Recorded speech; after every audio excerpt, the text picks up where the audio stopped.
Nama saya Tan Malaka. Saya lahir di surau kecil di sebuah nagari di Minangkabau. Sebentar lagi saya entah akan berada di mana. Tapi bila benar kelak akan ada kehidupan berikutnya setelah kehidupan di alam dunia ini, maka orang pertama yang ingin saya jumpai adalah ayah dan ibu saya. Saya akan meminta ampun dan maaf karena tak pernah menziarahi kubur mereka. Juga saya akan menemui Horensma, guru semasa saya di Bukit Tinggi.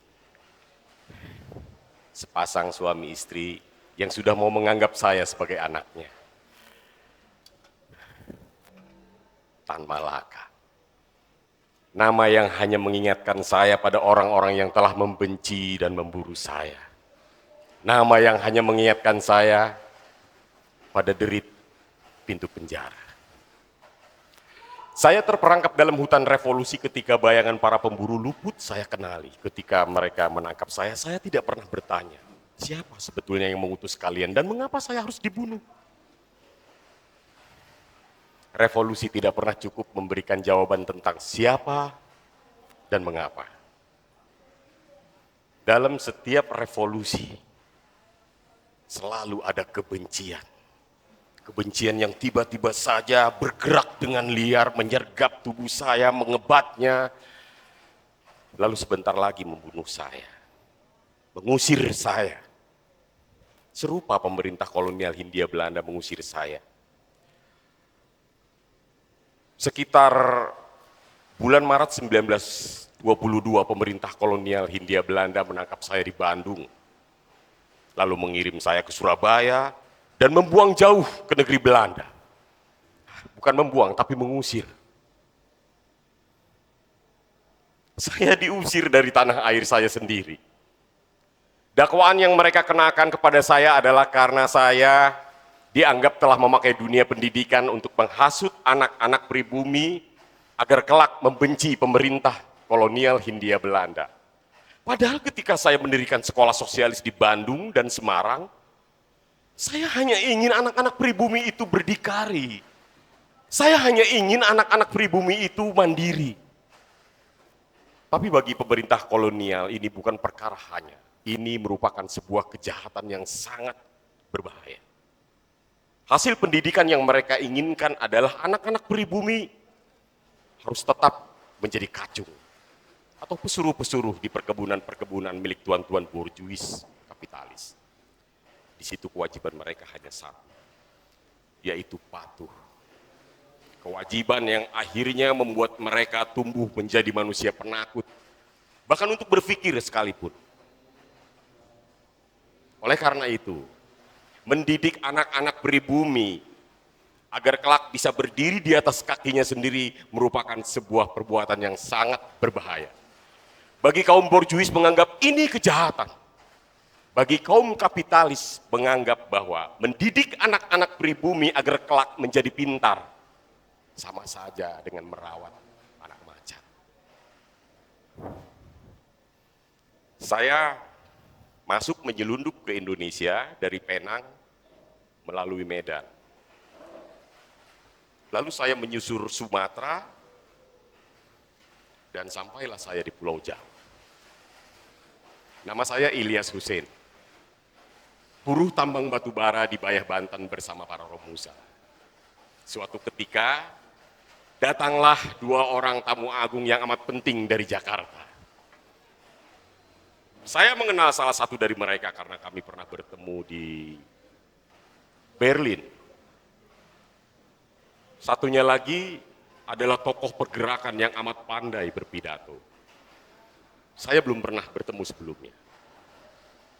Lalu kedua tamu agung itu dipersilakan untuk berpidato, sementara saya bertugas memberikan makanan dan minuman kepada kedua tamu agung itu.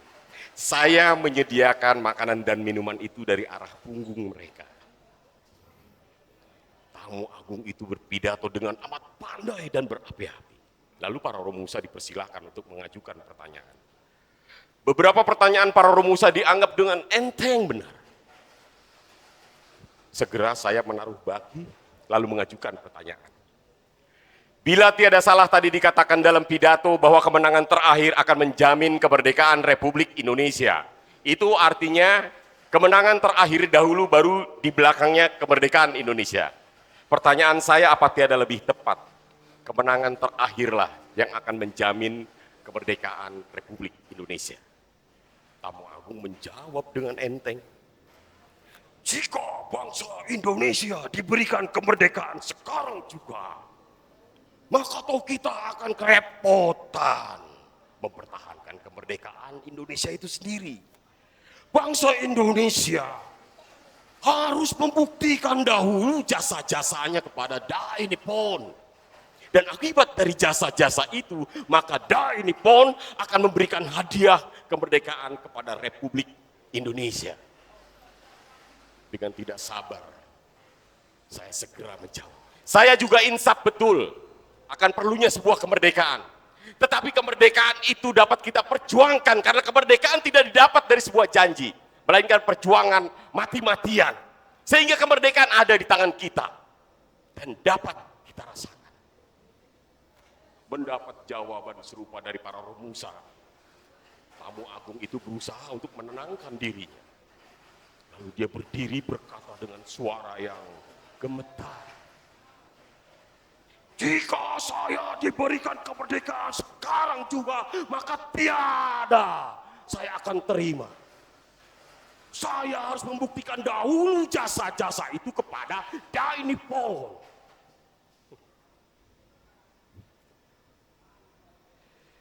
Tiadalah perlu saya merasa heran. Mengapa kedua tamu agung itu mau bekerja sama dengan Dai Nippon, padahal di zaman kolonial Hindia Belanda dia selalu bangga dengan sikapnya yang radikal, meneriakan non kooperatif. Ya, lawan yang terlampau kuat dan bengis memang seeloknya didekati dengan mengambil faedah.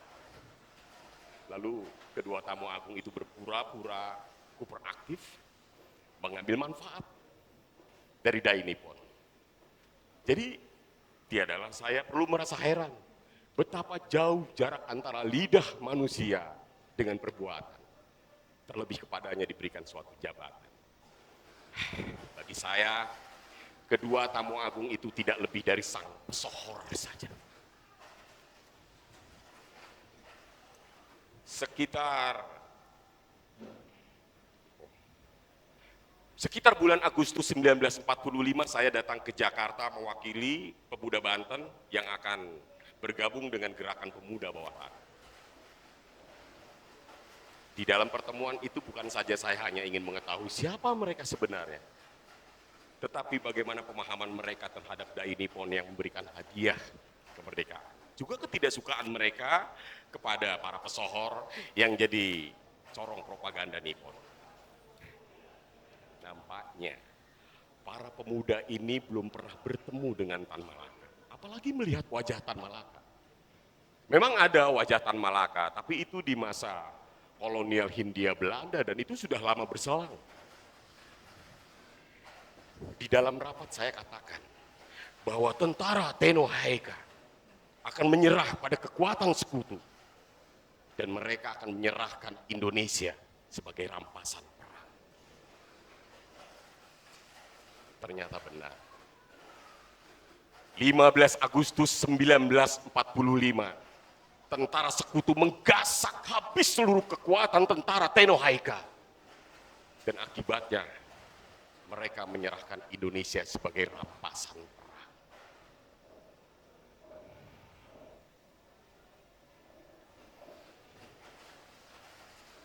Saya merasa revolusi tidak akan lama lagi berhembus ke arah kami.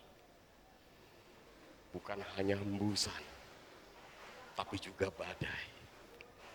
Inilah badai yang akan menghapuskan penindasan orang-orang asing di negeri Indonesia.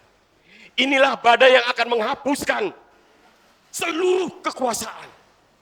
Inilah badai yang akan mempertanyakan, saudara berada di pihak siapa?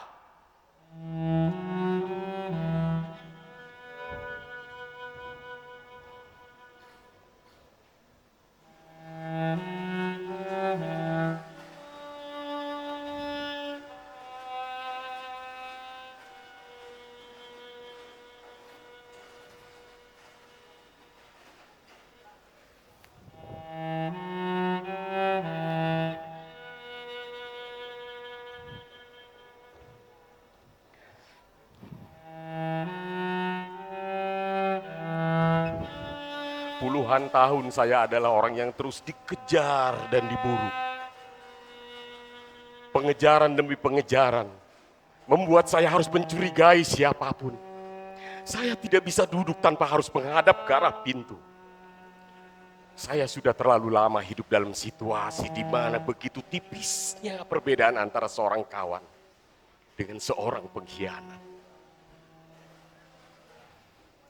Lalu banyak orang saling mencurigai, termasuk mewaspadai Hussein, buruh tambang batu bara dengan logat Melayu terbata-bata bercampur Belanda dan Inggris. Apa mungkin seorang buruh dari pedalaman bisa menjelaskan ide-ide strategi revolusi semacam itu? Para pemuda mulai bertanya-tanya, siapa Hussein itu sebenarnya? Apa Bung yakin dia hanya seorang buruh dari pedalaman? Dia terlalu pintar untuk seseorang yang hidup di pedalaman. Cobalah Bung perhatikan dari cara dia bicara. Kandungan-kandungan pikirannya mirip benar dengan Tuan Tan Malaka. Benarkah itu? Benarkah itu? Entahlah Bung, sebaiknya kita waspada. Jangan-jangan Hussein itu mata-mata kampetai.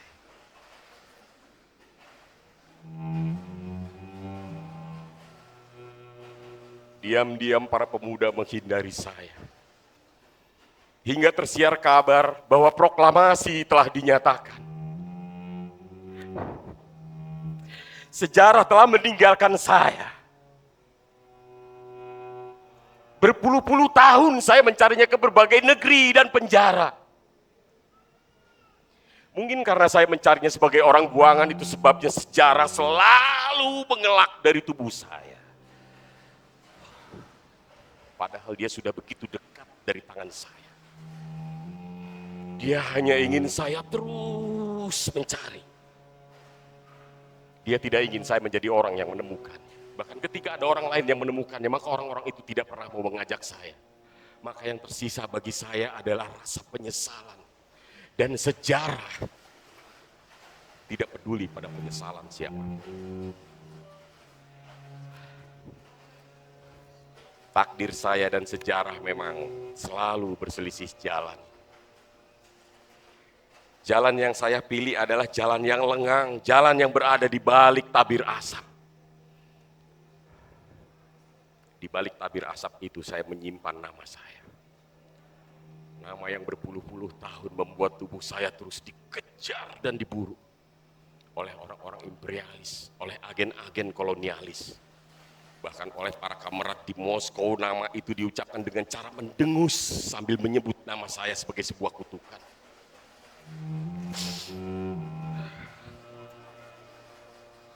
Takdir saya dan sejarah memang tidak seelok kaum pesohor yang dieluk-elukan dan tampil ke muka. Ucapannya dijadikan ajimat, bahkan namanya ditaruh di tempat yang agung sebagai sebuah penghormatan.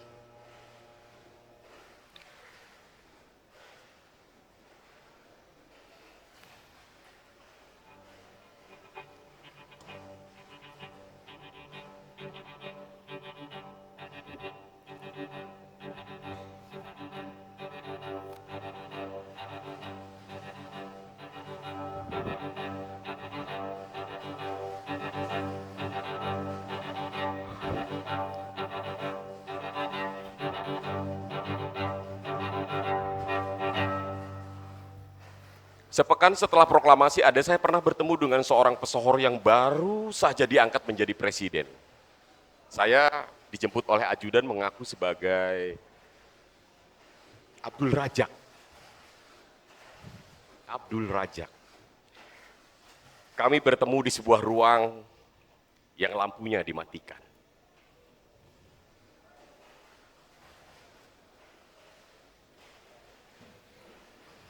Dia sudah banyak membaca brosur-brosur yang saya kirim ketika dalam masa pelarian. Ketika itu, dia berkata kepada saya, jika presiden dan wakil presiden ditangkap, maka sayalah yang diberikan tampuk pimpinan kekuasaan. Tapi saya tidak mendengar apa yang dikatakannya. Bagi saya, apakah tampuk pimpinan revolusi itu diserahkan kepada saya atau kepada orang lain bagi saya tidak menjadi soal. Bertemu dengan presiden saja sudah merupakan kebanggaan bagi saya. Inilah republik yang telah lama saya idam-idamkan.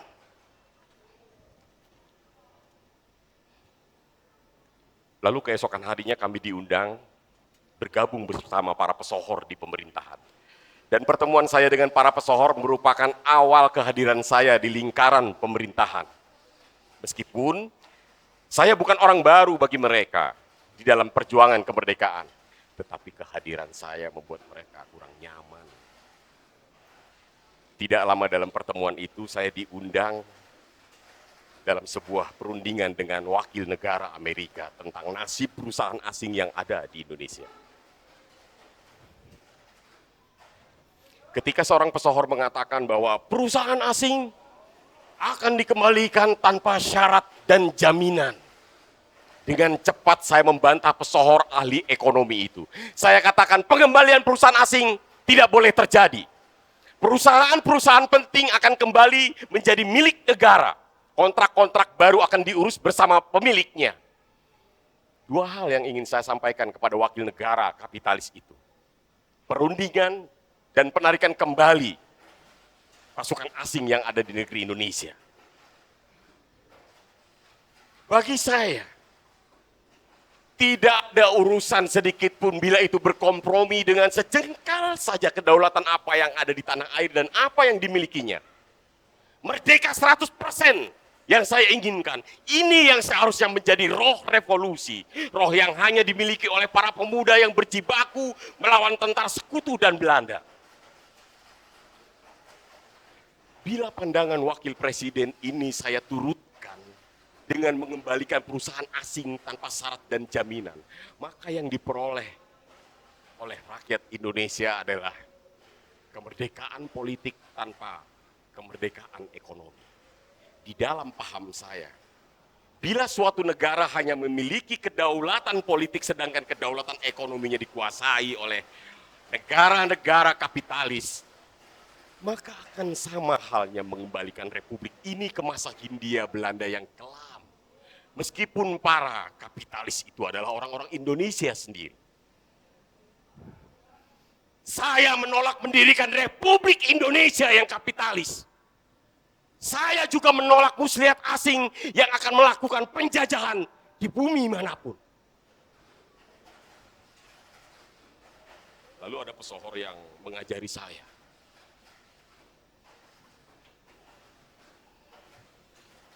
Bung, negeri ini masih terlalu muda untuk berhadapan dengan negara-negara besar dan itu tidak bisa dilakukan dengan jalan perang.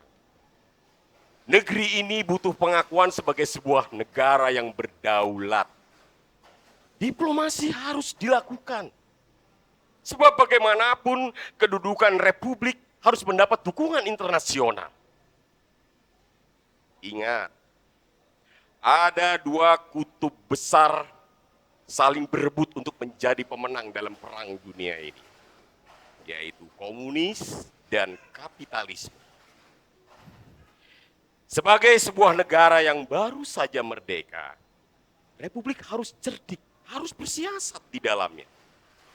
Oh ya, ada satu hal lagi yang mungkin belum Bung ketahui, yaitu Atlantic Charter. Hasil mufakat Churchill dan Roosevelt pada 15 Agustus 1945. Piagam itu menjelaskan bahwa tidak boleh menentang imperialisme dan melakukan kekerasan internasional.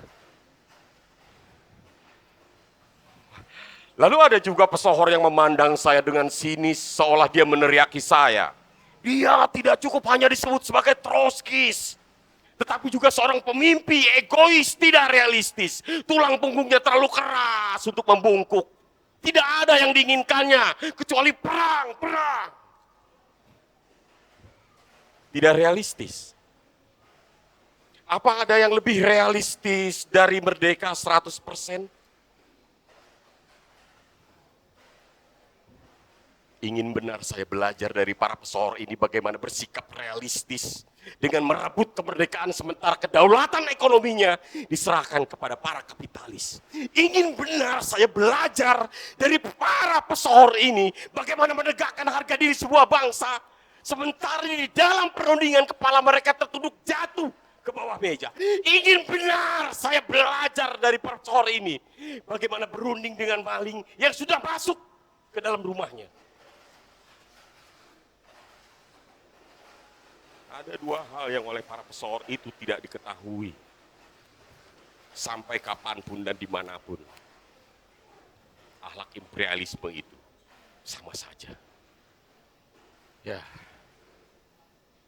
punggung saya memang terlalu keras untuk membungkuk. Apalagi pada mufakat-mufakat para pesohor yang penuh ludah dan cerdik. Memilin-milin lidah. Saya paham di mana posisi saya dalam revolusi. Saya juga paham. Hanya bersama mereka saya semakan, seminum, sehilir, semudik. Tapi kami tidak sepasukan, seperjuangan. Pakaian mereka terlalu bersih untuk terkena debu. Apalagi terpercik darah.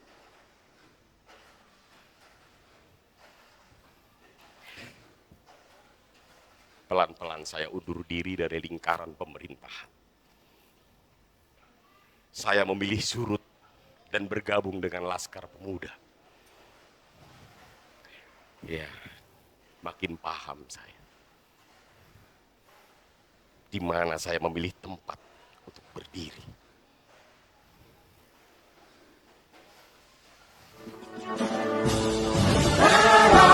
Rakyat masih berjalan. Pendeta, sakit dan miskin, pada datangnya pembalasan. Rakyat yang menjadi hakim, rakyat yang menjadi hakim. Ayo, ayo bergerak sekarang, kemerdekaan telah datang. Merah warna panji kita, merah warna darah.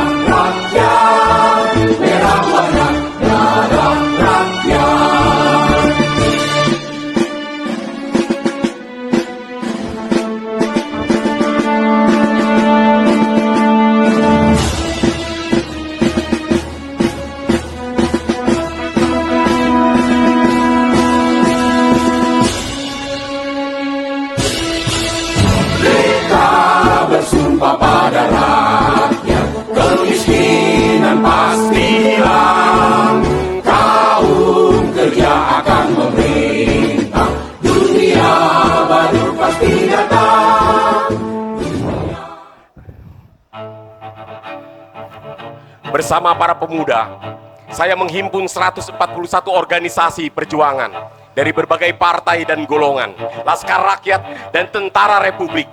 Seluruhnya bermufakat bahwa perkara pokok penting perundingan dengan Belanda hanya dapat ditempuh setelah adanya pengakuan merdeka 100%. Juga pemerintah harus menjalankan revolusi ini sesuai dengan kemauan rakyat.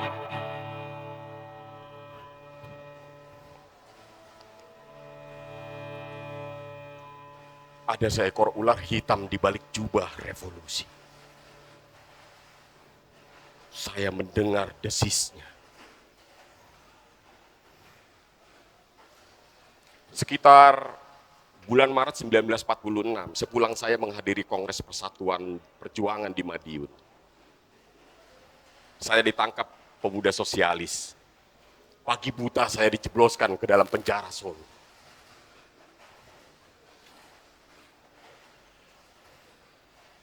Lalu tidak berapa lama kemudian, pimpinan Persatuan Perjuangan lainnya pun mengalami nasib yang sama. Peristiwa ini menimbulkan kehebohan. Revolusi jadi penuh desas-desus, bisik-bisik, dugaan-dugaan apa sebetulnya yang sedang terjadi. Apalagi markas besar tentara mengatakan bahwa mereka tidak tahu menahu tentang penangkapan saya. Lalu keesokan harinya datang 2 orang menteri, mereka memberikan alasan kepada saya bahwa kami dituding telah menyiarkan berita yang membuat perpecahan masyarakat, melemahkan kedudukan pemerintah, membentuk oposisi ilegal yang dianggap paling berbahaya.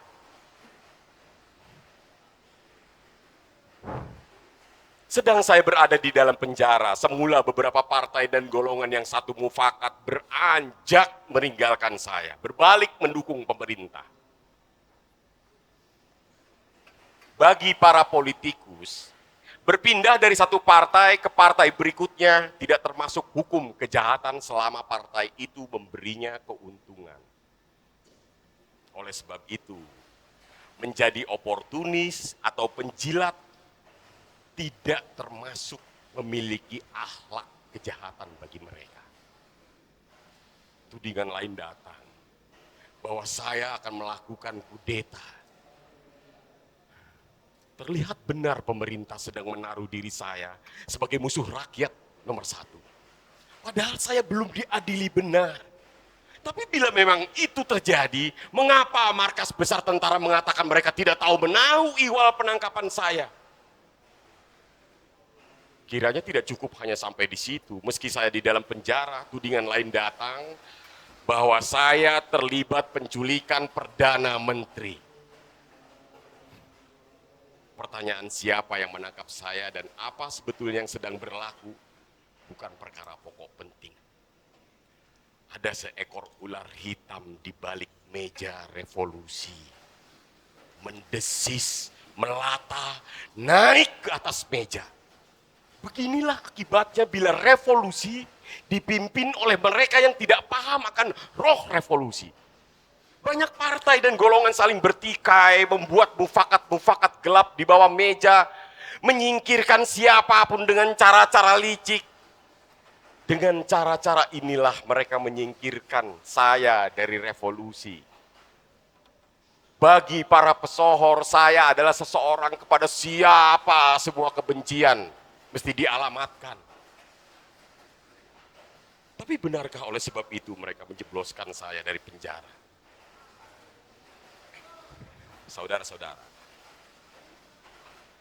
Saudara-saudara tentu tidak akan percaya pengakuan seorang pesohor oportunis yang akhirnya berbicara di Mahkamah Militer Agung. Akhirnya dia mengatakan bahwa penangkapan saya dilakukan atas desakan Belanda dan Inggris sebagai syarat dilanjutkannya sebuah perundingan. Mengapa Belanda dan Inggris menangkap saya sebagai persyaratan? Bagi negara-negara kolonialis yang di belakangnya berdiri para kapitalis, kekayaan alam ini akan memberikan keuntungan banyak di kemudian hari bila mereka menguasainya. Itu sebabnya orang-orang komunis harus disingkirkan dari sekarang. Amerika berada di belakang semua ini. Saudara tahu hutang Amerika yang begitu besar. Saudara tahu hutang piutang yang membuat akhirnya kekacauan di semua negeri. Bagi negara-negara kolonialis, siapapun yang menghalang-halangi jalannya kapitalisme, maka harus disingkirkan dari sekarang. Serupa peladang, membakar semua habis, semak belukar sebelum berladang. Inilah salah satu bukti betapa tertunduknya kepala pesohor kita di bawah meja. Bila ada suatu negara yang rela hati memenjarakan rakyatnya demi memenuhi keinginan negara-negara imperialisme, kapitalisme, maka itu adalah negara Republik Indonesia.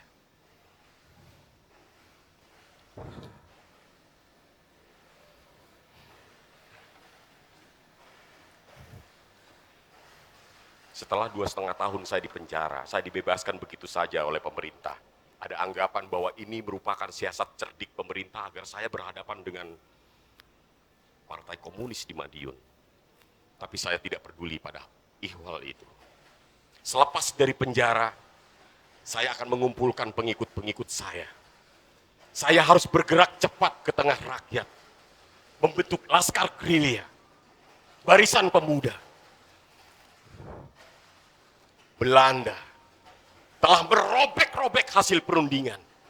Mereka akan melakukan agresi besar-besaran, menghabisi republik, menduduki ibu kota, menangkap presiden dan wakil presiden.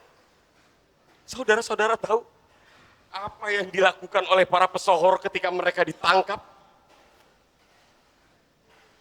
Mereka membiarkan diri mereka ditangkap dan dibuang ke Sumatera. Mereka tidak memilih jalan gerilya, jalan yang penuh harga diri.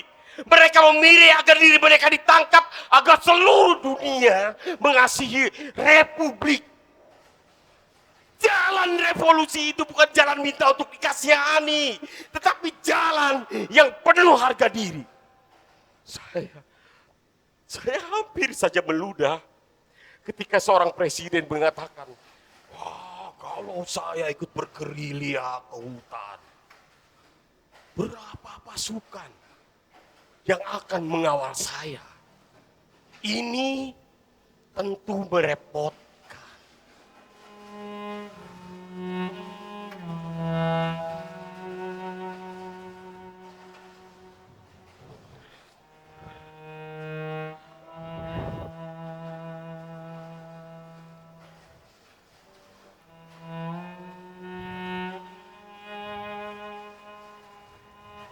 Sudah tidak ada lagi yang diharapkan kecuali rakyat dan seluruh tentara yang harus terus melakukan perlawanan untuk membuktikan bahwa republik masih ada.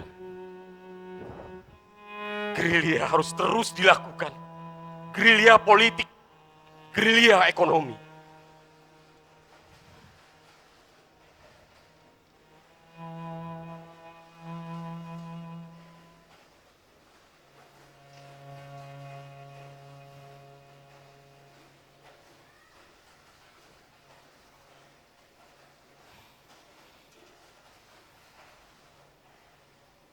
Karena presiden dan wakil presiden sudah ditangkap, maka kini saatnya. Dengan surat wasiat ini mereka memberikan penuh kepada saya untuk memimpin revolusi ini.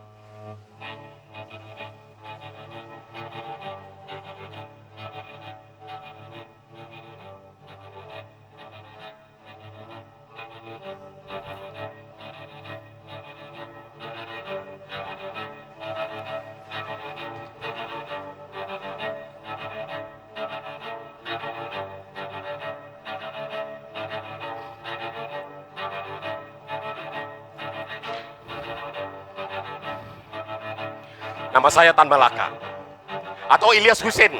Bila saudara-saudara pernah bertemu saya di sebuah rapat pemuda di Jakarta, atau Elias Fuentes Estahi, Shilo Rivera, Alicio Rivera. Bila kita bersua di Filipina.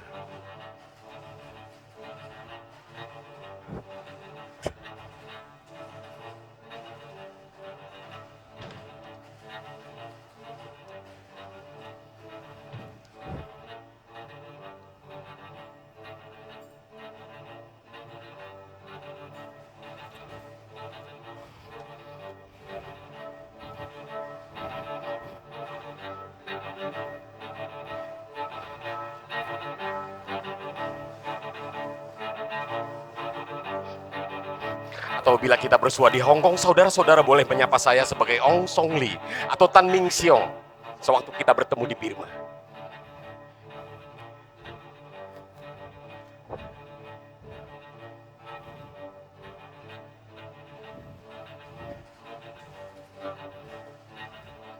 Dan saya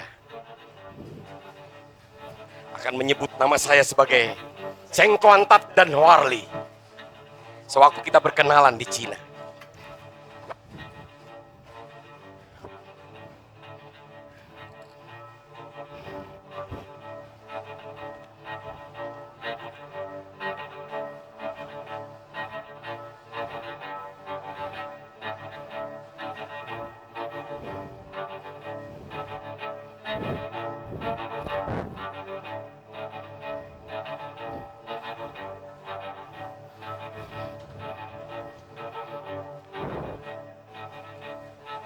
Atau Hasan Ghazali bila kita pernah bersua di Singapura, atau Abdul Rajak jika kita pernah bertemu di sebuah ruang yang lampunya dimatikan.